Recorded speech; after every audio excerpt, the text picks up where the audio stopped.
ॐ भद्रं कर्णेभिः शृणुयाम देवाः भद्रं पश्येमाक्षभिर्यजत्राः स्थिरैरङ्गैः स्तुष्टुवागंसस्तनूभिः व्यशेम देवहितं यदायुः स्वस्ति न इन्द्रो वृद्धश्रवाः स्वस्ति न पूषा विश्ववेदाः स्वस्ति नस्तार्क्ष्यो वरिष्ठनेमिः स्वस्ति नो बृहस्पतिर्दधातु। ॐ शान्ति शान्ति शान्तिः।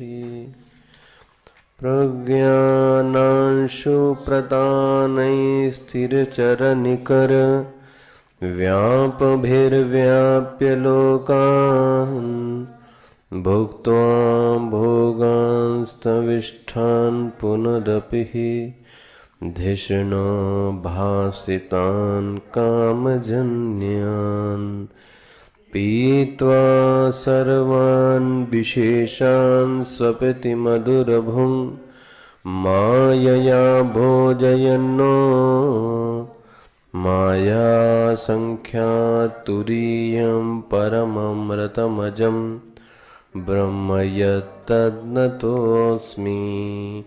यो विश्वात्मा विदिजविषयान् प्राश्य भोगांस्तविष्ठान् पश्चादन्यान् समतिविभवान् ज्योतिषा स्वेन सूक्ष्मान् सर्वानीतान् पुनरपि शनैः स्वात्मनि स्थापयित्वा हित्वा सर्वान् विशेषान् विगतगुणगणः पात्वसौ नस्तुरीयः पात्वसौ नस्तुरीयः। ओमित्येतदवक्षरम् इदगं सर्वम्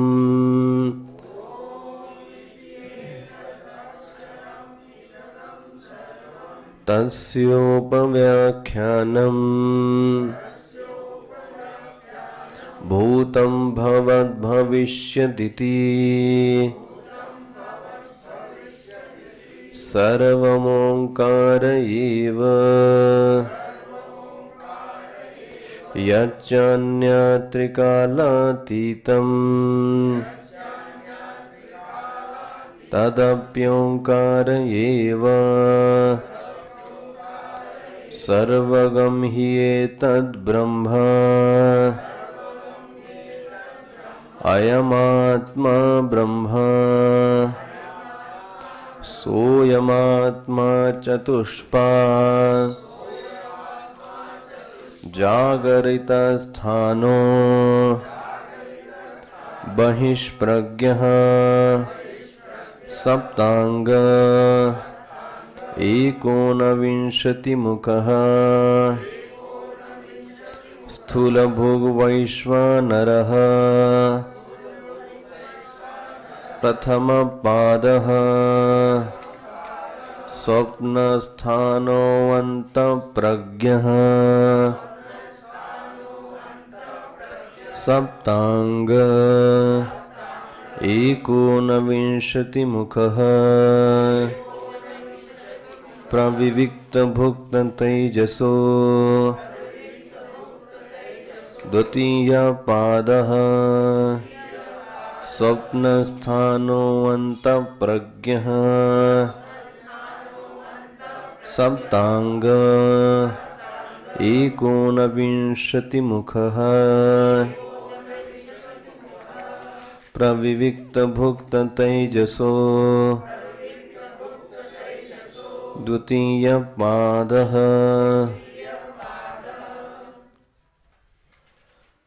21वें पेज का भाष्य देखिएगा। विराजैकत्वम् उपलक्षणार्थम हिरण्यगर्भाव्याकृतात्मनो हिरण्यगर्भ अव्याकृतात्मनो उक्तम च चैद मधु ब्राह्मणे यश्चाम अस्याम पृथिव्यां तेजोमयः अमृतमयः पुरुषो यश्च अध्यात्मम् इत्यादि। सुषुप्तः अव्याकृतो हो एकत्वं सिद्धम एव निर्विशेषत्वात् एवं च सति एतत् सिद्धं भविष्यति सर्वद्वैतोपशमे च अद्वैतम् इति। स्वप्नस्थानम् अस्य तैजस्य स्वप्नस्थानः। जागृत प्रज्ञा अनेक साधन बहिर्विषया एव अवभासमानाः मनस्पंदमात्रा सति तथा भूतं संस्कारं मनस्या धत्ते। तन्मनस्तथा संस्कृतं चित्रित इव पटो बाह्य साधन अपेक्षाम अविद्यां काम कर्म भी पीर्यमाणं जगत अवभासते। तथा च उक्तम अस्य लोकस्य सर्वावतौ मात्राम् अपादाय इति। तथा परे देवे मनस्येकी भवति इति प्रस्तुत्य अत्रैष देवः स्वप्ने महिमानम् अनुभवति इत्याथवर्णे इंद्रिय अपेक्षायाः अंतस्थवान् मनस्तद्वासना रूपा न स्वप्ने प्रज्ञा यस्त्यन्त्यः प्रज्ञः विषय शून्यायां प्रज्ञायां केवल प्रकाश स्वरूपायां विषयित्वेन भवति इति तेजसः विश्वस्य सविषयत्वेन प्रज्ञायाः स्थूलायाः भोजयत्वम्। इह पुनः केवल वासना मात्र प्रज्ञा भोज्य इति प्रविविक्तो भोग इति सामानमन्यत द्वितीय पादः तैजसः। वेदांत का जो प्रतिपादन है वो ब्रह्म की ब्रह्मता को बताने का है। लक्ष्य क्या है हमारा? जो ब्रह्म है उस ब्रह्म की ब्रह्मता को बताने का है, मतलब व्यापकता को बताने का है। लेकिन इसमें जो बाधा आती है वो ये है कि वेदांत किसी मतलब बहुत हद तक शब्द प्रमाण को छोड़ दें, किसी भी प्रमाणों से वेद ब्रह्म का निर्वचन हो नहीं सकता। जरा ध्यान से समझिएगा। प्रमाण मतलब समझ गए होंगे अब आप, ज्ञान का विशिष्ट जो साधन है। तो वह जो सूक्ष्म आत्मा है उसके बारे में किसी भी प्रकार से बताया नहीं जा सकता। मतलब जितने भी प्रमाण हैं वो पूरी तरह से आत्मा की व्यापकता को बताने में समर्थ नहीं होते हैं। तो जो ये पंक्ति ध्यान रखिएगा, वेदांत प्रकाशन करने के बजाय निषेध में विश्वास रखता है। क्या कहा गया है ध्यान रखना। वेदांत प्रकाशन के बजाय, प्रकाशन मतलब उसके बारे में और क्या करना, कुछ बताना, उसकी व्याख्या करना उसके बारे में। तो वास्तव में वेदांत प्रकाशन में विश्वास नहीं रखता या वेदांत प्रकाशन कर नहीं सकता। तो फिर वेदांत निषेध में विश्वास रखता है। निषेध मतलब ये नहीं है, ये नहीं है, यह नहीं है, और जो बचता है वो है।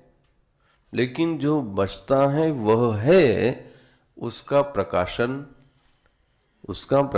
नहीं किया जा सकता। ये बात एकदम इसी मंत्र से ये सब जुड़ा है। आप देखना कुछ शब्दों के बताने के बाद वेदांत इसी निष्कर्ष पे पहुंचता है कि इसको बताया नहीं जा सकता। तो मेरे ख्याल से ये पंक्ति आपकी समझ में आई होगी। वेदांत प्रकाशन नहीं करता बल्कि निषेध करके ज्ञान कराता है। हो गया ना। अच्छा जी, अब जरा आप सोचो, जागरिता स्थान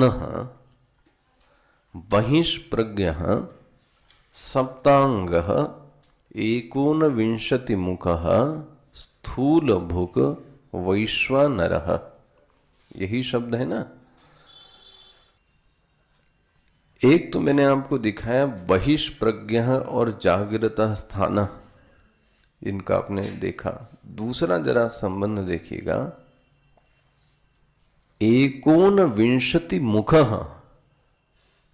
देखना, एकोनविंशति मुख और बहिष्प्रज्ञ में क्या संबंध होगा? एकोनविंशति मुख में और बहिष्प्रज्ञ में क्या अंतर होगा? और सोचो, बहिष्प्रज्ञा कब होगी? जब विषय पकड़े में ना। तो वेदांत कहता है एकोनविंशति मुख यह कारण है, तो उसका कार्य क्या बन गया? बहिष्प्रज्ञ। देखना ध्यान से, एकोनविंशति मुख के कारण ही शब्द क्या बन गया? बहिष्प्रज्ञ। इसको ध्यान से समझना। अभी अभी आपने क्या देखा? बहिष्प्रज्ञ और जागृता स्थान। अब क्या कहा जा रहा है? एकोनविंशति मुख। जब एकोनविंशति मुख है तो फिर तो उसकी प्रज्ञा बाहर तो फिर होगी ही होगी। तो बोलते हैं ये हेतु फलात्मक है। हेतु मतलब कारण। जो एकोनविंशति मुख है यह कारण है, तो कार्य क्या हो गया? बहिष्प्रज्ञ है। और जब एकोनविंशति मुख होगा तो स्थूल भोग तो अपने आप, बोलो जी, होगा ही होगा। अच्छा जी, अब जो शब्द आपका फंसा, वो फंसा कौन सा? सप्तांग। ये बात हमारी आपकी कल हो रही थी। जरा ध्यान से समझना इस चीज को। यहां जो पिंडाभिमानी है वही विराडाभिमानी भी है। कल इस बात पे हमारी चर्चा हुई थी। जो पिंड से अभिमान करने वाला है वही पर्सन ही वही विराट से भी अभिमान करने वाला है। मैंने कहा उपाधि दो है तो उपहित एक है। उपाधि दो है लेकिन उपहित, जैसे आपका उदाहरण, आप मां भी हैं, बहन भी हैं, पत्नी भी हैं, तो उपाधि कितनी हो गई? 3। लेकिन उन 3 उपाधियों में जाने वाला कितना है? बोलो जी, 1। समझ में आता है ना? अब जरा देखना इस चीज को। क्या चैतन्य बहिष्प्रज्ञ हो सकता है? क्या चैतन्य बहिष्प्रज्ञ हो सकता है? प्रज्ञा भी मिथ्या है। प्रज्ञा भी क्या कहा जाए? अब आप सोचो, फिर बहिष्प्रज्ञ कहां से कह दिया? है किसका वर्णन? बात किसकी की जा रही? विराट की। और घटता किस पे है? ये पिंडाभिमानी पर घटता है। और बात किसकी की जा रही है? तो जरा देखना, पिंडाभिमानी के गुण आरोपित कर दिए किस पर? किस पर? विराट पर।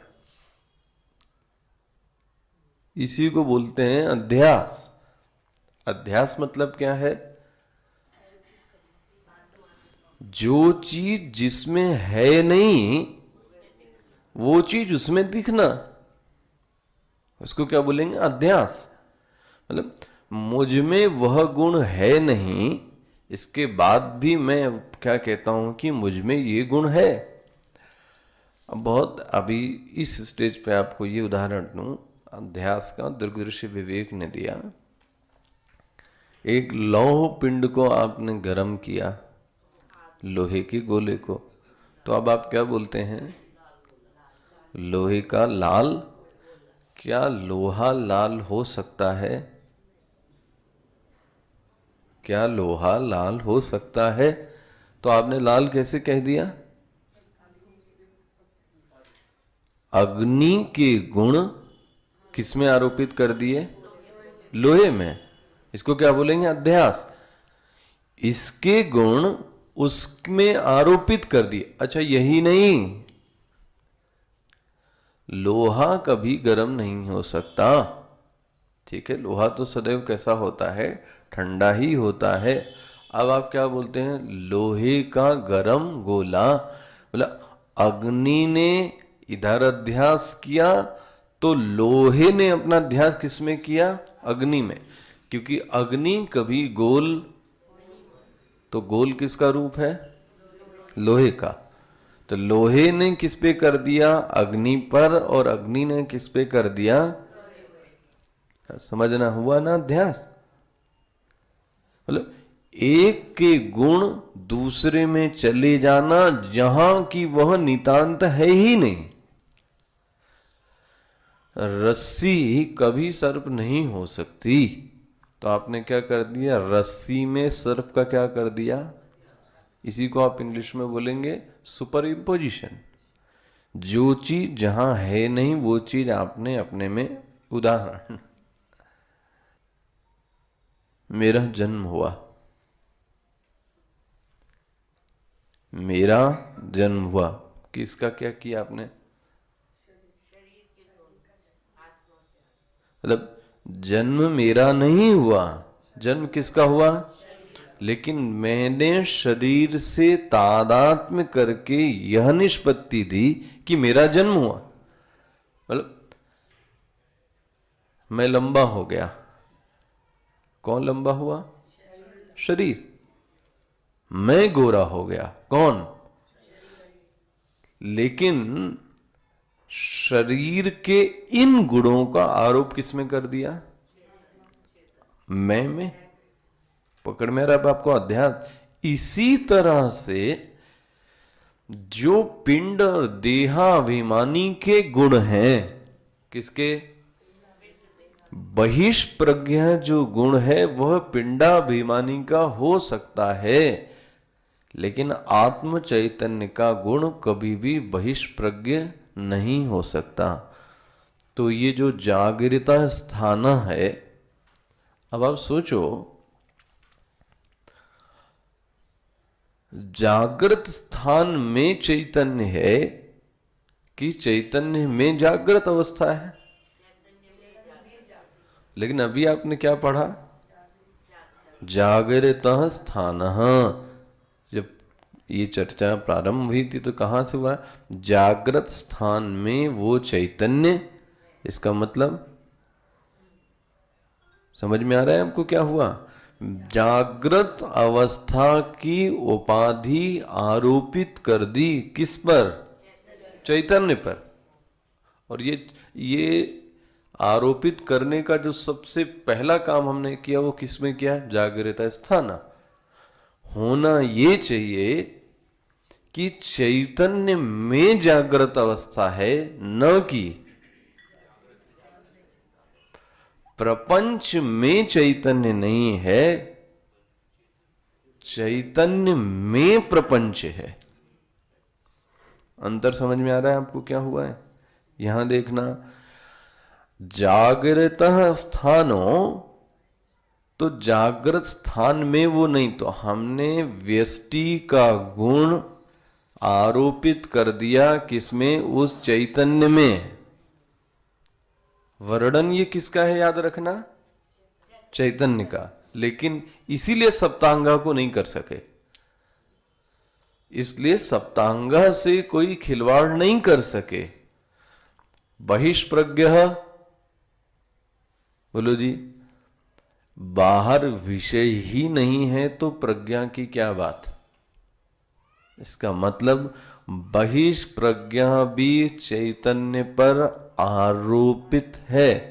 देखो देख, अब ये मैं क्या कर रहा हूं, ये सब देख लो, निषेध आ गया कि नहीं आ गया।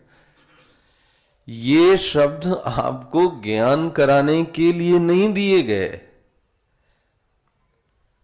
अब समझ में आ रहा है ना ये शब्द क्यों बोले गए। ये शब्द आपको निषेध कराने के लिए बोले गए कि चैतन्य कभी भी बहिष्प्रज्ञ नहीं हो सकता। पकड़ में आ रहा है। बहिष्प्रज्ञ यहां बताने का तात्पर्य ये नहीं है कि चेतन बहिष्प्रज्ञ है।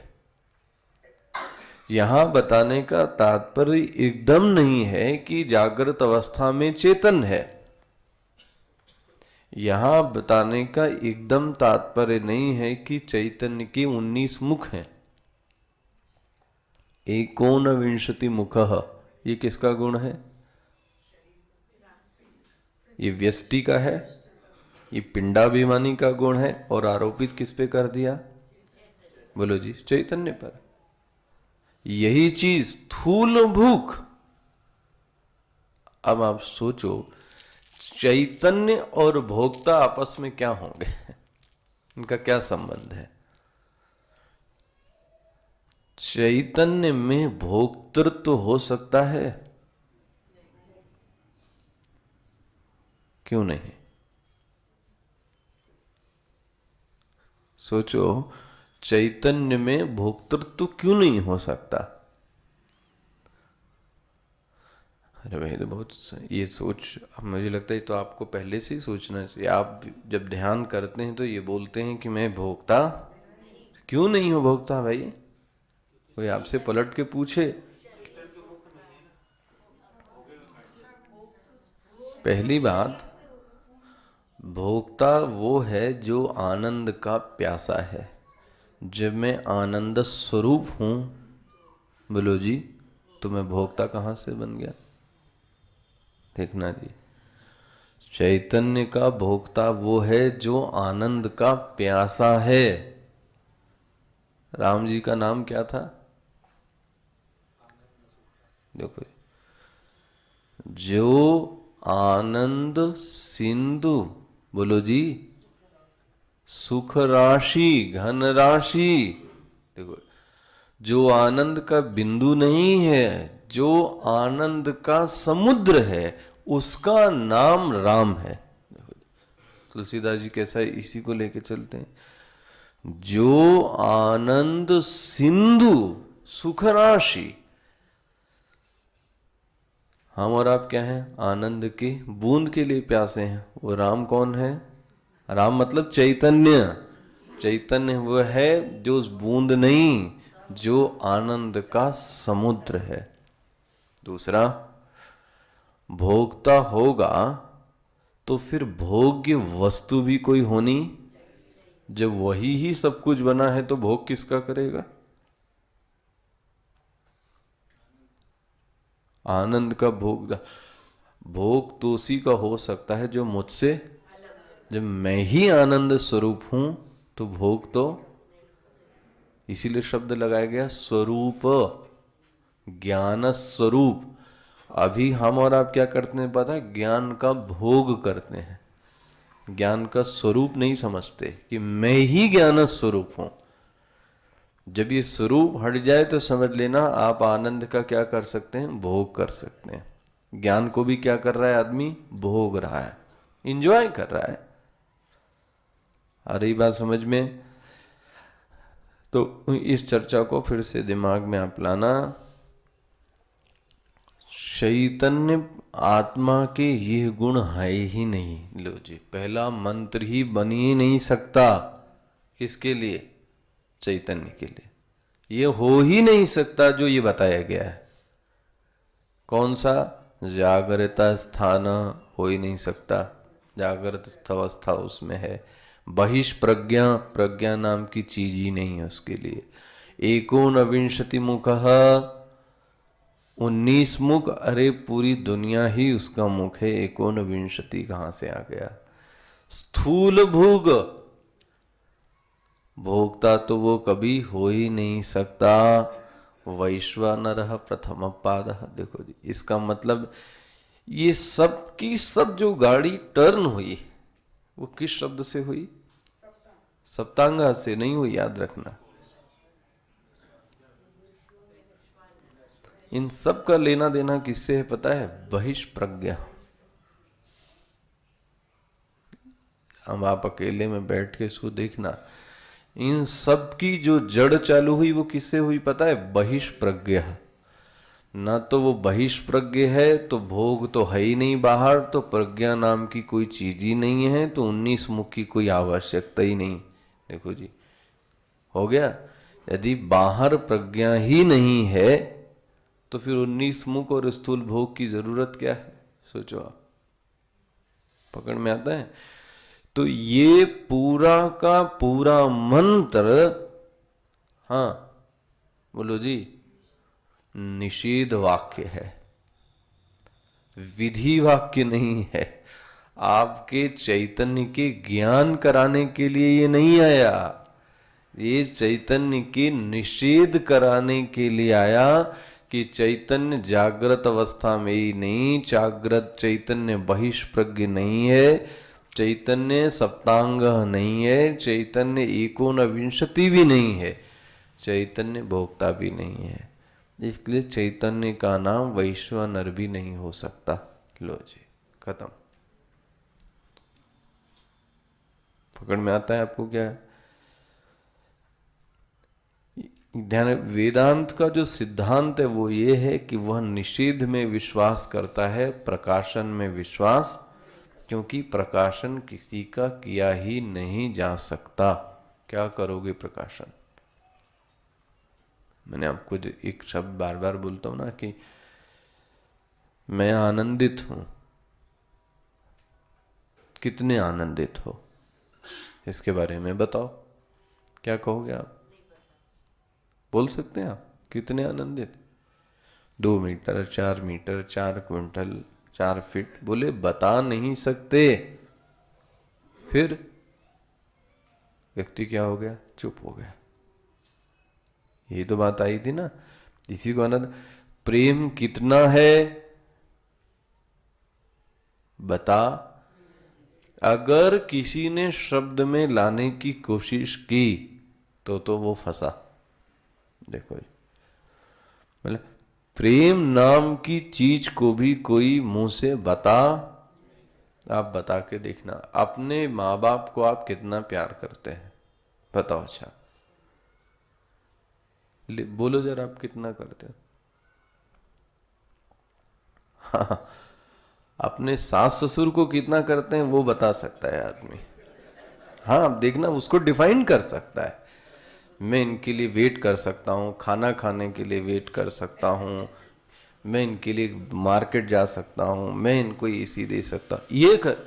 लेकिन अपने माँ बाप के बारे में वह व्यक्ति क्या हो गया? चुप, नहीं बता सकता। क्यों?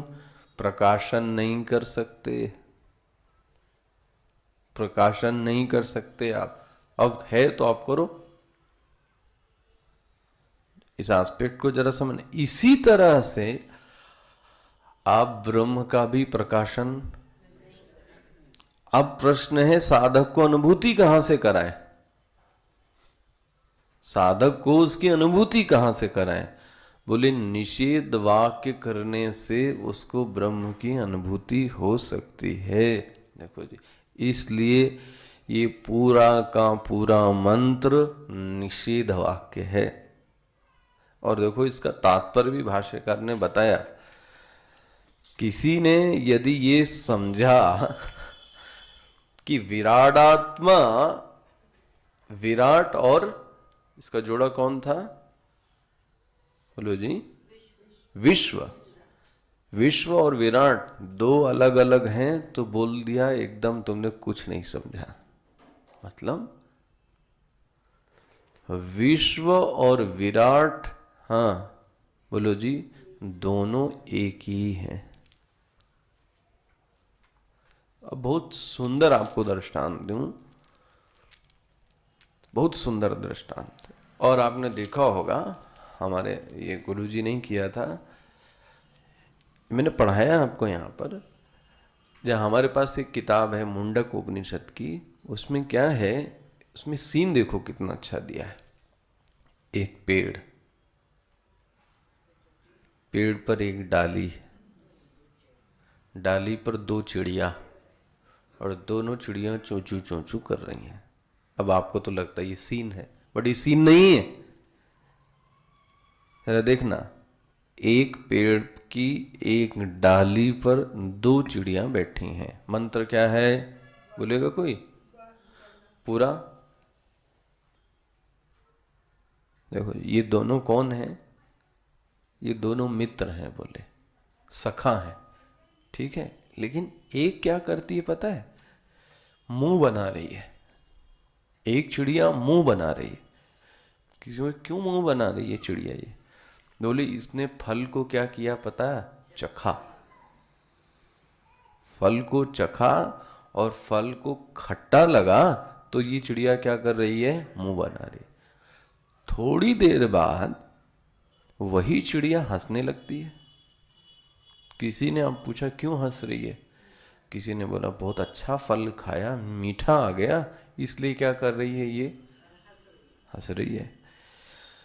लेकिन उसके बगल एक और चिड़िया बैठी थी, वो चुपचाप बिना कुछ खाए हुए दूसरी चिड़िया को क्या कर रही थी? देख रही थी। ये सीन है,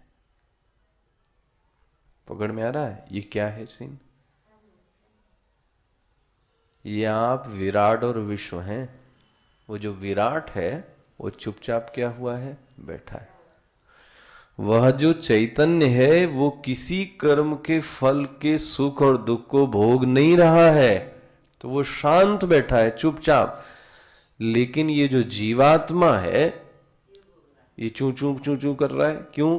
कभी सुख आता है चिल्लाता है, कभी दुख आता है, देखो आया द्वा सुपर्णा, कितने? द्वा, द्वौ सुपर्ण। पर्ण किसे? सुपर्ण, दोनों के बड़े सुनहरे पंख हैं। सयोजा, एक ही डाल पे बैठे हैं। सखाया, दोनों दोस्त हैं। लेकिन तयो अन्यम पिप्पलम स्वादति, एक तो क्या करती है? स्वाद को खरती है, खूब खट्टा मीठा खाती है। लेकिन एक अन्य अभिचाक शीति, एक क्या करती है? उसको सिर्फ क्या करती है पता है? निहारती रहती। ये कौन है पता है? ये जो दूसरा वाला पक्षी है, दूसरा वाला पक्षी वो कौन है? हम और आप। कौन? जो खट्टा मीठा करता रहता है। लेकिन इसी का एक और जोड़ा बैठा हुआ है, वो क्या कर रहा है? उपनिषद ये बताती है कि ये जो दो हैं ये वास्तव में दो है नहीं। देखो जी, अब क्या कहती है? तुरंत कहती है दूसरा दृष्टांत आ जाओ। दूसरा दृष्टांत ऐतरेय उपनिषद का, जो हम आप एक दिन नीचे डिस्कस कर रहे थे। छाया तपोह इव, पुरुष और पुरुष की छाया, जहां जहां पुरुष जाता है वहां वहां पुरुष की छाया भी, बोलो जी, जाती है। लेकिन पुरुष और छाया नाम की क्या दो चीजें हैं? पुरुष और छाया नाम की क्या दो चीजें हैं? बोलो जी। अच्छा, छाया लंबी भी होती है, छाया छोटी भी हो जाती है, छाया मोटी भी हो जाती है, लेकिन पुरुष, बोले ये कौन है? एक विराट है, तो एक कौन है? विश्व है। ध्यान से समझना, ये मत कोशिश कीजिएगा कि विश्व को विराट में मिला दें। ना ना ना ना ना ना, तो विराट जिंदा है। स्वामी जी ने इसका दृष्टांत दिया, डूबना है तो एक नाव में दोनों बैठे और दोनों डूबे, होना ये चाहिए। निषेध करना है तो विश्व का भी निषेध करना है और विराट का भी निषेध करना है, ध्यान रखना। विश्व को विराट में डुबोना नहीं है। हम और आप क्या समझते हैं, जो उपासना का प्रमुख सिद्धांत है वो क्या है? लोग क्या बोलते हैं, मैं भगवान में क्या हो जाऊं, लीन हो जाऊं, यही तो लोग बोलते हैं। और बड़े अच्छे एक वाक्य बोलते हैं, आत्मा परमात्मा में लीन हो। मानो कि दो हैं, ये आत्मा और परमात्मा। देखो ना ना ना, ये सब कहने के लिए, बोलने के लिए है बस। लीन हुई चीज कभी खत्म नहीं होती। कल मैंने आपको बताया, लय विनाशने उभय रोधने, फिर लौट के आएगी। उपराम, अगर कोई हुआ थोड़े देर के लिए लगता है कि हटा, तो हटा नहीं है, ध्यान रखना, वो क्या हो जाएगा, फिर से आ जाएगा। इसलिए ये कोशिश मत करना कि विश्व को डुबो किस में दे, ना ना ना। देखो भाष्यकार बोलते हैं इससे, विराजैकत्वम उपलक्षणार्थम। देखो जी 21वें पेज का भाष्य देखिएगा, या चलिए 20वें पेज के भाष्य से देखिएगा। 20वें पेज के आखिरी पैरे से देखिएगा, क्या वाक्य है, इष्यते च सर्वोपनिषदाम सर्वात्मैक्य प्रतिपादकत्वम। देखो जी, संपूर्ण उपनिषदों का एक ही उद्देश्य है, क्या चीज, सर्वात्मकता बताना। सर्वात्मकता मतलब, बोलो जी, एकत्व तो बताना, अलग अलग नहीं बताना कि ये मतलब चैतन्य अलग है तो जीव अलग है तो ईश्वर अलग है। ये सबके सब कैसे हैं पता है, एक ही हैं। देखो इसके लिए अभी शब्द आएगा, इष्यते च सर्वोपनिषदाम सर्वात्म एक प्रतिपादनत्वम। ये सर्व कैसा है, एक है।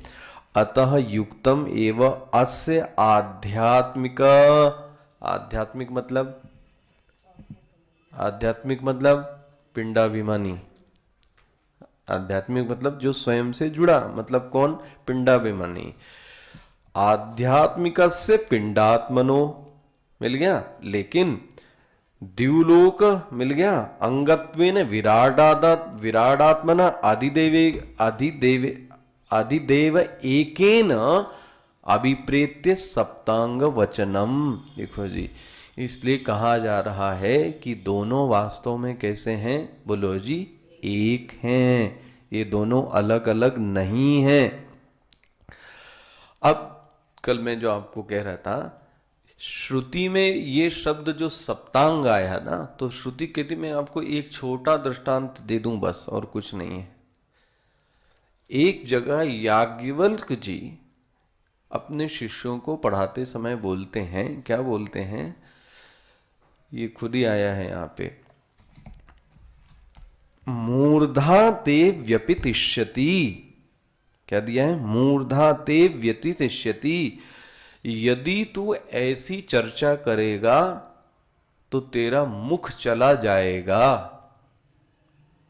मतलब क्या हुआ, मुख मतलब वहां स्वर्ग कहा गया है। यदि ऐसी चर्चा करोगे तो जो स्वर्ग लोक मिलने वाला है वो तुमसे क्या हो जाएगा, स्वर्ग लोक भी। इसका मतलब स्वर्ग लोक की तुलना किससे की है उन्होंने, मुख चला जाएगा मतलब मूर्धा। पकड़ में आ रही है, ऐसी तुलना शास्त्रों में बहुत पहले की गई है। तो मतलब कहना क्या चाहते हैं, जो पिंडात्मा है, हाँ, वही विराट आत्मा है। आ रही बात समझ में, पिंडात्मा और विराडात्मा दो अलग अलग नहीं है। अब आप समझ लो, आप और ईश्वर दो अलग अलग एकदम नहीं है। सच्चाई तो ये है, ना विराट अलग है, ना आप ही विराट हो, और जो विराट है वही आप हो गया। अच्छा जी, अब जरा देखिए तीसरा भाष्य क्या कहता है, विराज एकत्वम उपलक्षणार्थम। देखो जी, मिल गया, विराज एकत्वम उपलक्षणार्थम हिरण्य गर्भ अव्याकृतात्मनो हो। देखो जी, बहुत सुंदर बात है। देखो बोलते हैं बुद्धिमान पुरुष को उपलक्षणा से समझ लेना चाहिए। उपलक्षणा मतलब आपको मैंने शेयर किया होगा ना, उपलक्षणा मतलब ये टर्म याद कर लीजिएगा। उपलक्षणा मतलब, उपलक्षणा का अर्थ है यदि आप भोजन कराते हैं तो आप पानी तो उसमें क्या करेंगे, मतलब पानी बोलने की आवश्यकता। चाय यदि मंगाता है आदमी तो ट्रे तो नौकर अवश्य लेकर, तो क्या ट्रे बोलने की जरूरत है? चाय कहने से ही ट्रे अपने आप क्या हो गई, भोजन कहने से पानी अपने आप ही क्या हो गया। मतलब एक कहने से ये सब अर्थ अपने आप समझ लेना, इसको क्या बोलते हैं, उपलक्षणा। एक कहने से अपने आप सब समझ लो, बार बार उस चीज को दोहराया नहीं जाए। बोले यहां क्या कहना चाहते हैं, जैसे विराट और विश्व एक ही हैं, ऐसे ही हिरण्यगर्भ और तेजस एक है। देखो जी अभी से बता दिया आपको। और यही नहीं, हिरण्यगर्भ अव्याकृत, अव्याकृत मतलब बोलो जी, प्राज्ञ सुषुप्ति अभिमानी और अव्याकृत, ये दोनों कैसे हैं, बोले ये एक ही हैं। देखो जी जैसे विश्व और विराट एक हैं, ऐसे ही हिरण्यगर्भ और बोलो जी तेजस एक। इसलिए बोलते हैं विराज एकत्वम उपलक्षणार्थम। ये विराट का जो उपलक्ष दिखाया एकत्व, इसकी उपलक्षणा से हिरण्यगर्भ आदि को खुद समझ लेना चाहिए, क्योंकि ये बात उपनिषदों में कही गई है। कहाँ कही गई है, उक्त च चैतन्यम मधु ब्राह्मणे, छांदोग्य उपनिषद में एक मधु ब्राह्मण है, वहां बोला है यश्चायाम अस्याम पृथिव्याम तेजोमय अमृतमय पुरुष यश्च अध्यात्मम। कहते हैं यह जो पृथ्वी में तेजोमय अमृतमय पुरुष है, यह जो अध्यात्म पुरुष है, ये दोनों एक है। मतलब जो स्वप्न में जो हिरण्यगर्भ है और जो व्यष्टि में है तेजस, वो दोनों कैसे हैं, बोले वो एक हैं। देखो ये बात कहाँ बोली गई है, मधु ब्राह्मण में बताई गई है। इसी तरीके से देखो जी सुषुप्ति अव्याकृतयो एकत्वम सिद्धम एवं निर्विशेषत्वात्। देखो जी सुषुप्ति और अव्याकृत का भेद तो अनुभव सिद्ध है, क्योंकि दोनों में ही कोई विशेषता, अव्यक्त में और सुषुप्ति के प्राज्ञ में कोई विशेषता तो है ही नहीं, तो दोनों कैसे हैं। तो अब आपको यहां ये समझ लेना चाहिए व्यष्टि और समष्टि दोनों वास्तव में क्या है, एक है। ये दो समझना भी, ये भी क्या है, अज्ञान है। आ गया बात समझ में, है ना, दोनों ही एक हैं। अब बोलते हैं इसलिए, देखो इसलिए बोलते हैं सति एतत् सिद्धम भविष्यति सर्वद्वैतोपशमे। जब तक द्वैत का उपशम नहीं होगा तब तक अद्वैत की सिद्धि। तो इसलिए जितना द्वैत है उसका क्या किया जा रहा है, निषेध किया जा रहा है। तो द्वैत के निषेध से किसका प्रतिपादन होगा, बोलो जी अद्वैत का।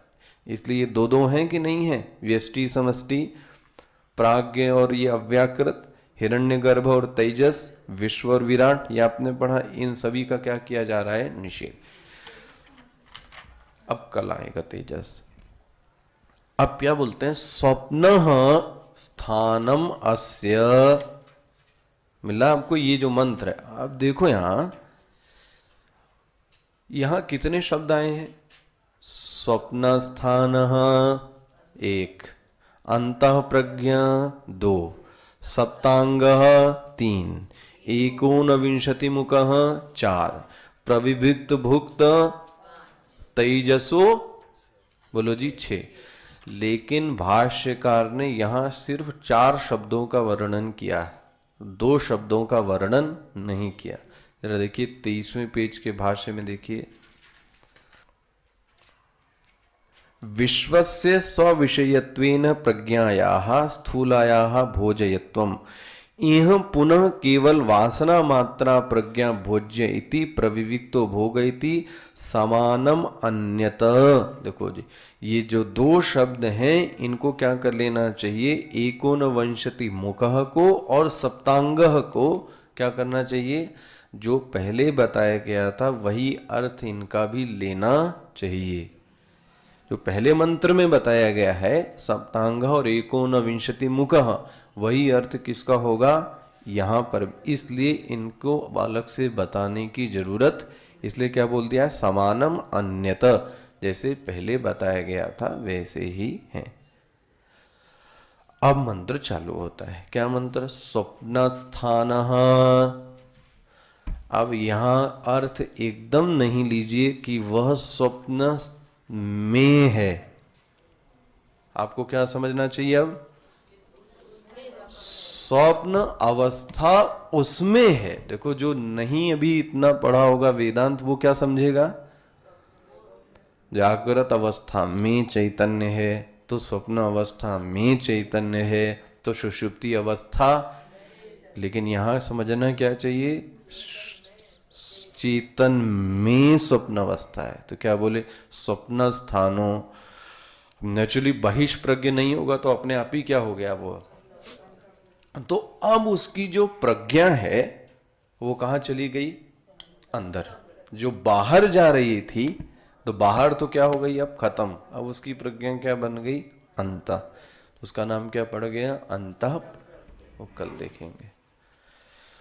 ओम पूर्णमदः पूर्णमिदं पूर्णात् पूर्णमुदच्यते पूर्णस्य पूर्णमादाय पूर्णमेवावशिष्यते। ओम शांति शांति शांति। हरिः ओम श्री गुरुभ्यो नमः। हरिः ओम। धन्यवाद।